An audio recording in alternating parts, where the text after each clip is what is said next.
আসসালামু আলাইকুম প্রিয় দর্শক ভাই ও বোনেরা। আজকে আমি এসেছি এই জমিটায় চাষ চলছে।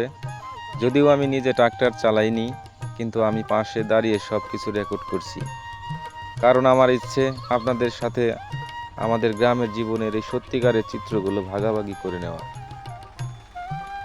আপনারা দেখছেন একজন পরিশ্রমী ভাই এই গরমে রোদে কর্মমাক্ত জমিতে হাল চাষ করছেন। এটা হচ্ছে আমাদের গ্রামের জীবনের আসল রূপ।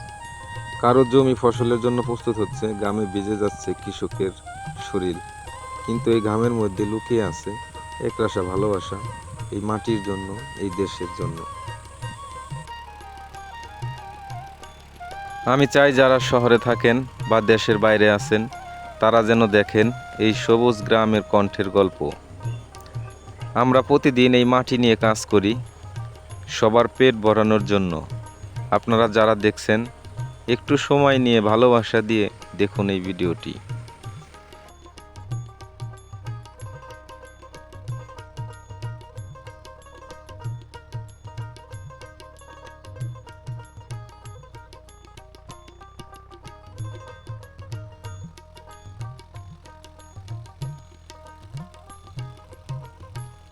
আমার নাম হাবিব, আমি গ্রামের সন্তান। আমি চেষ্টা করি আপনাদের সামনে তুলে ধরতে আমাদের জীবন, মাটি, চাষাবাদ, খাটুনি আর প্রকৃতির আসল রূপ। যদি আমার এই চেষ্টা আপনাদের ভালো লাগে, যদি মনে হয় গ্রামের মানুষগুলো কষ্টের তুলে ধরা দরকার, তাহলে ভাই বোনেরা দয়া করে চ্যানেলটি সাবস্ক্রাইব করে পাশে থাকবেন।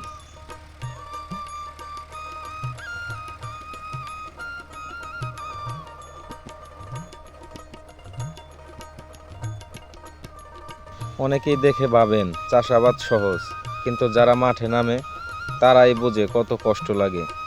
একটা জমি ঠিক মতো চাষ করতে মেশিন তো লাগেই, কিন্তু মানুষের মন, শ্রম, সময়, এটাও আসল বিষয়। আমাদের বিশ্বাস মাটি কখনো মিথ্যে বলে না। যাকে ভালোবাসা দাও সে একদিন ফল দিয়ে সেই ভালোবাসার মূল্য ঠিকই দেয়। আমরা যারা মাঠে কাজ করি, আমাদের জীবন সহজ নয়। সূর্য মাথার উপর ঝাঁপিয়ে পড়ে, শরীর ঘামে ভিজে যায়, কিন্তু তবুও থেমে যায় না, কারণ এই মাটি আমাদের ভালোবাসা, এই মাটি আমাদের জীবন।